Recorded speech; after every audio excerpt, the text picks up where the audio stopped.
नमस्ते दोस्तों, स्वागत है आपका हमारे इस निर्गुण सागर चैनल के अंदर।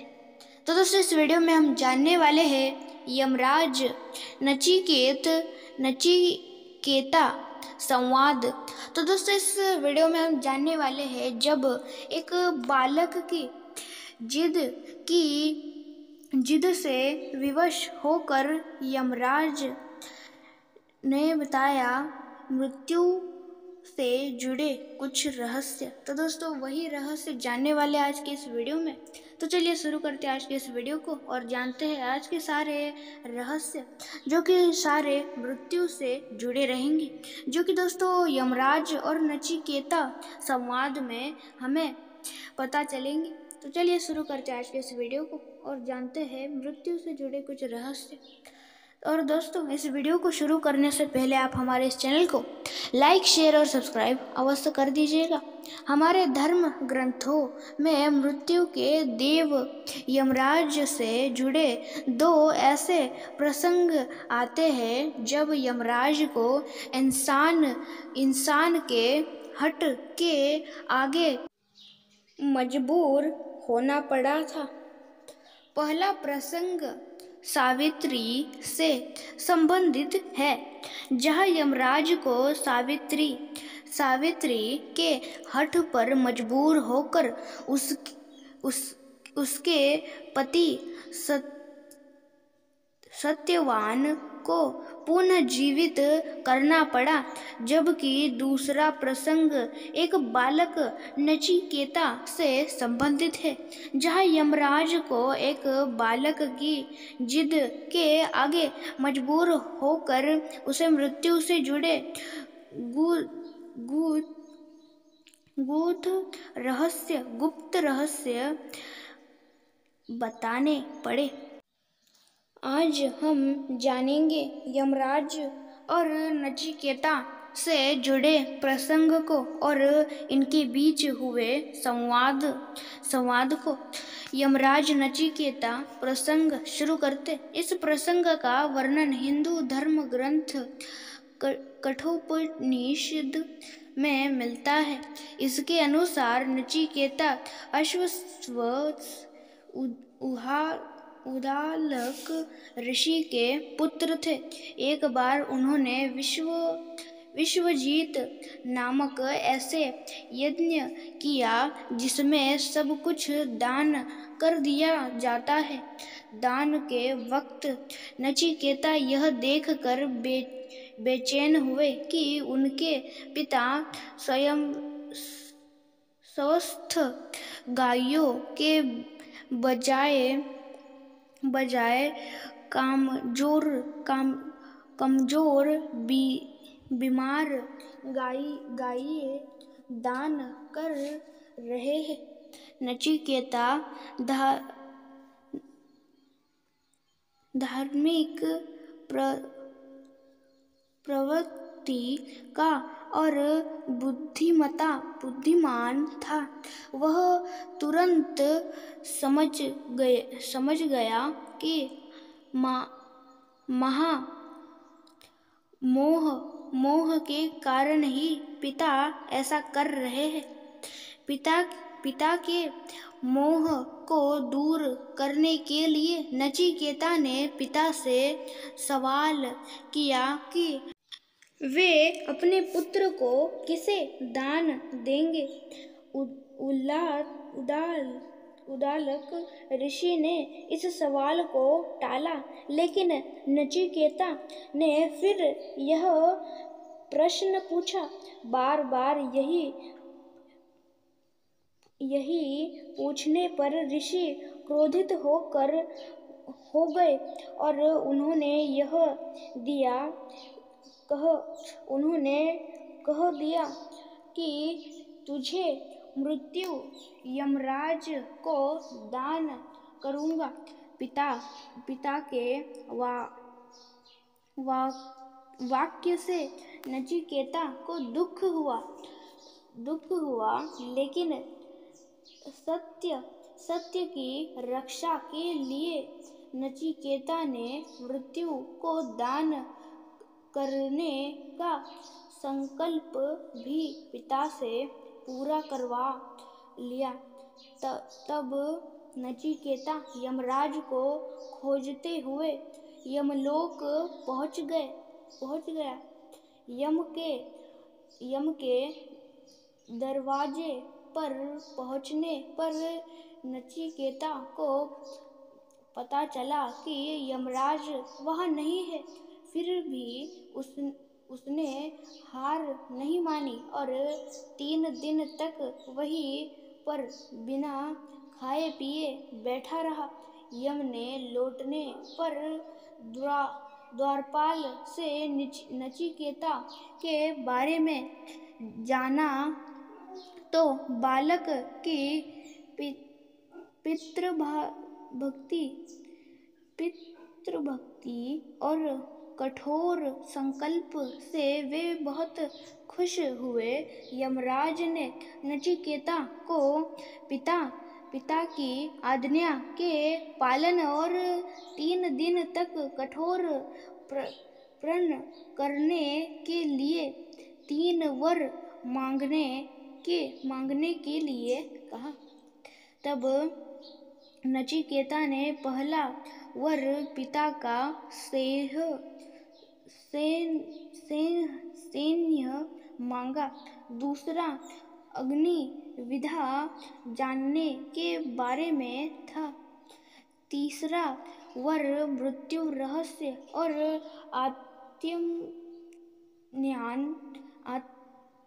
आत्मीय ज्ञान को लेकर था।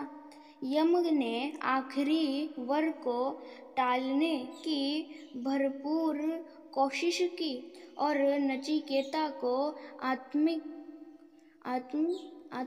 ज्ञान के बदले कई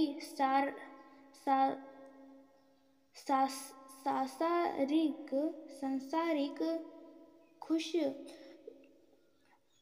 सुख सुविधाओं को देने का लालच दिया, लेकिन नचिकेता को मृत्यु का रहस्य जानना था। अतः नचिकेता ने सभी सुख सुविधाओं को नाशवान जानते हुए नकार दिया। अतः में विवश होकर यमराज ने जन्म मृत्यु से जुड़े रहस्य बताए।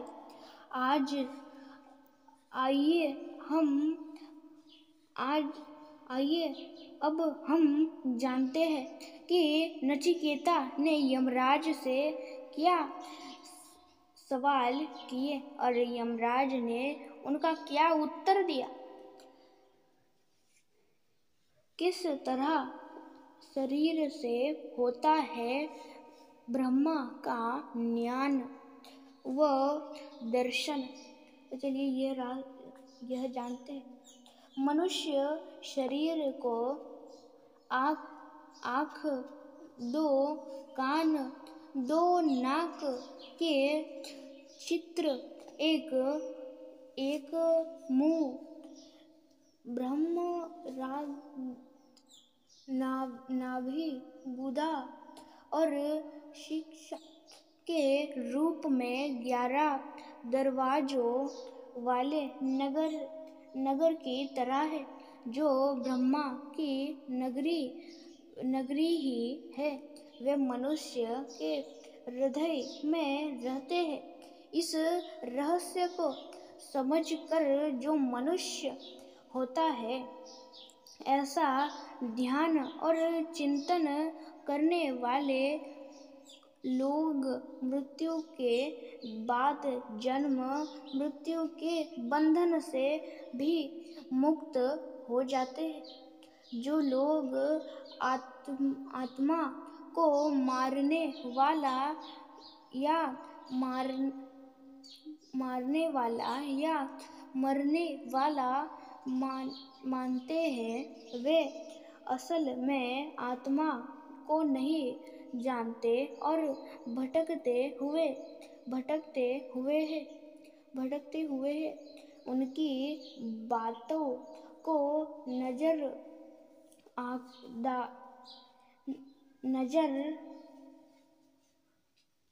नजरअंदाज करना चाहिए, क्योंकि आत्मा ना मरती है ना किसी को मारती है। कैसे हृदय में माना जाता है परमात्मा का वास। कैसे हृदय में माना जाता है परमात्मा का वास। तो दोस्तों यह भी हम जानते हैं, जो कि दोस्तों नचिकेता ने यमराज से यह सवाल पूछे थे और यमराज जी ने इसका उत्तर भी दिया था। तो चलिए अब जानते हैं कैसे हृदय में माना जाता है परमात्मा का वास। मनुष्य का हृदय ब्रह्मा को पाने का स्थान माना जाता है। यमदेव ने बताया, मनुष्य ही परमात्मा को पाने का अधिकारी माना गया है। उसका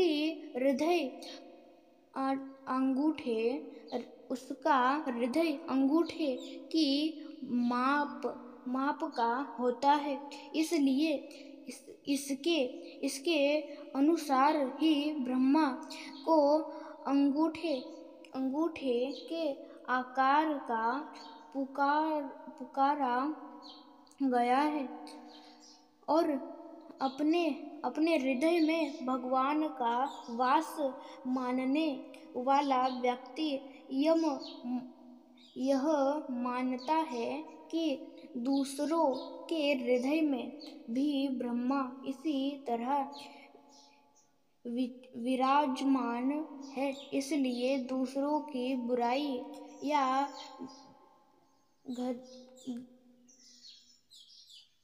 घृणा से दूर रहना चाहिए। क्या है आत्मा का स्वरूप? तो चलिए यह भी जानते हैं। यमदेव के अनुसार शरीर के नाश होने के साथ जीवात्मा का नाश नहीं होता। आत्मा का भोग विशाल, नाशवान, अत्यंत और जड़ शरीर से इसका कोई लेना देना नहीं है। यह अनादि और दोष रहित है। इसका कोई कारण है न कोई कार्य, यानी इसका न जन्म होता है न मारती है। यदि कोई व्यक्ति आत्मा परमात्मा के ज्ञान को नहीं जानता है तो उससे कैसे फल भोगना पड़ता है। जिस तरह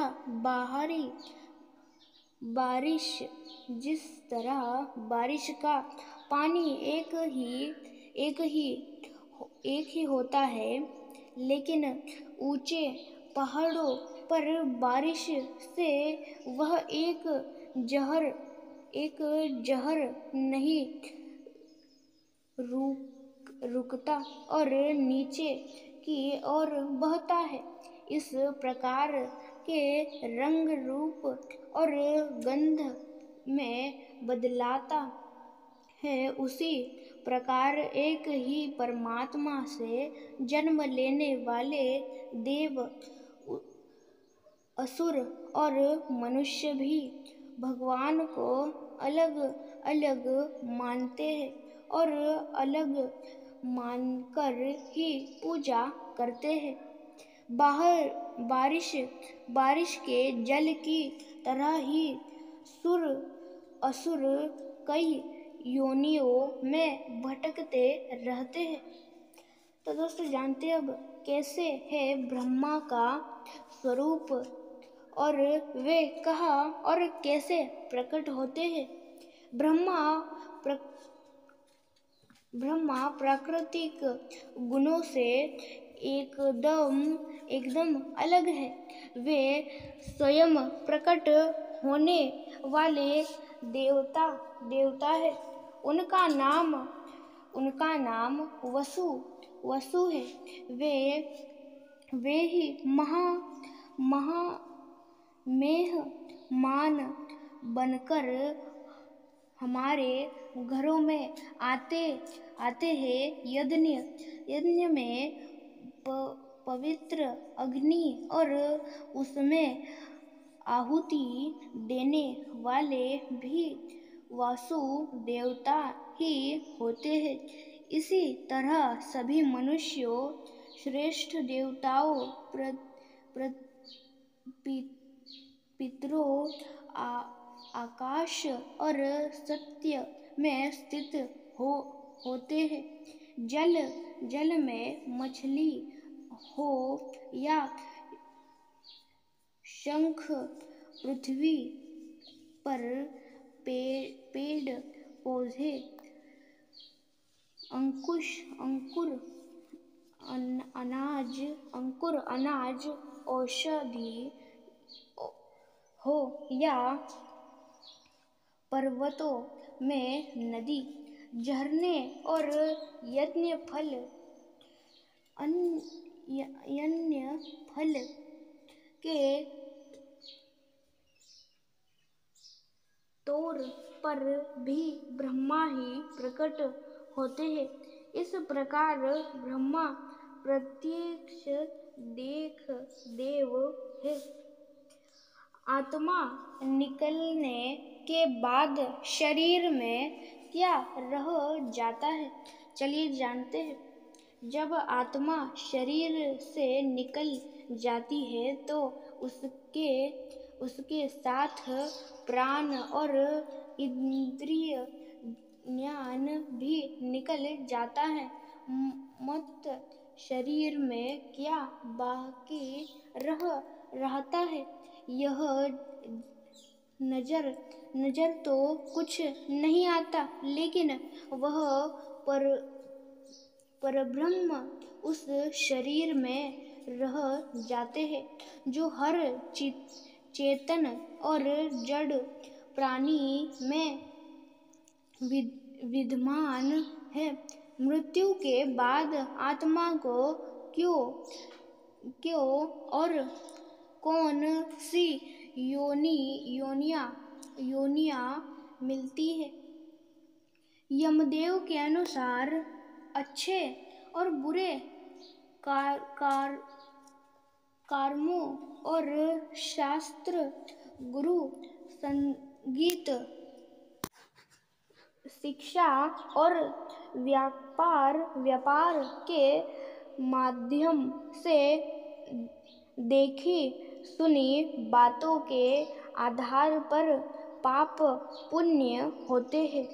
उनके आधार पर ही आत्मा मनुष्य या पशु के रूप में नया जन्म प्राप्त करती है। जो लोग बहुत ज़्यादा पाप करते हैं वे मनुष्य और पशुओं के अतिरिक्त अन्य योनियों में जन्म पाते हैं। अन्य योनियों जैसे पेड़ पौधे, पहाड़, तिनके आदि। क्या है आत्मज्ञान और परमात्मा का स्वरूप? तो चलिए यह जानते हैं। आखिरी प्रश्न। और दोस्तों, मृत्यु से जुड़े रहस्यों को जानने की शुरुआत बालक नचिकेता ने यमदेव से धर्म अधर्म से संबंध रहित कार्य करना कारण रूप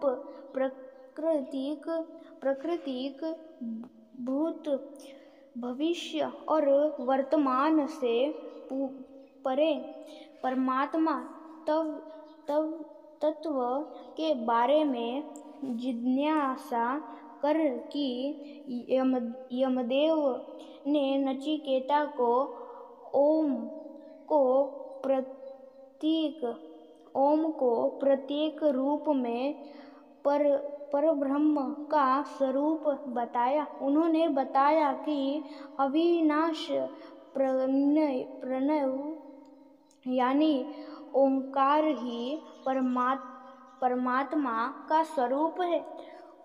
उकार उकार ही परमात्मा को पाने ओंकार ही परमात्मा को पाने के सभी आचुओं में सबसे सर्वश्रेष्ठ और आत्मिक धार्मिक माध्यम है। सारे वेद कई तरह के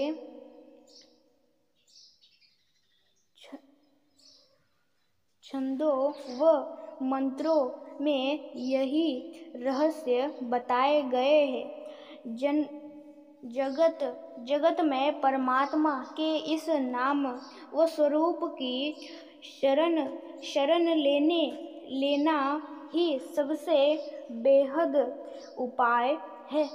तो दोस्तों आज का यही वीडियो था जिसमें हमने जाना कि दोस्तों यमराज और नचिकेता संवाद, जिसमें नचिकेता ने मृत्यु से जुड़े बहुत सारे यमराज से सवाल पूछे थे, यमदेव से। तो दोस्तों यह सारी चीज़ें हुई थी इस संवाद में। और दोस्तों आपने जान ही लिया कि दोस्तों नचिकेता ने क्या क्या सवाल पूछे और यमराज जी ने क्या क्या उत्तर दिए। तो दोस्तों मिलते हैं दूसरे वीडियो में और रहस्य के साथ और रहस्यमय चीज़ों के साथ। फिलहाल आज के इस वीडियो में इतना ही। मिलते हैं दूसरे वीडियो में। लाइक शेयर और सब्सक्राइब अवश्य करना है ऐसे ही और वीडियोस देखने और सुनने के लिए। तो दोस्तों अंत तक देखने के लिए धन्यवाद। मिलते हैं दूसरे वीडियो में।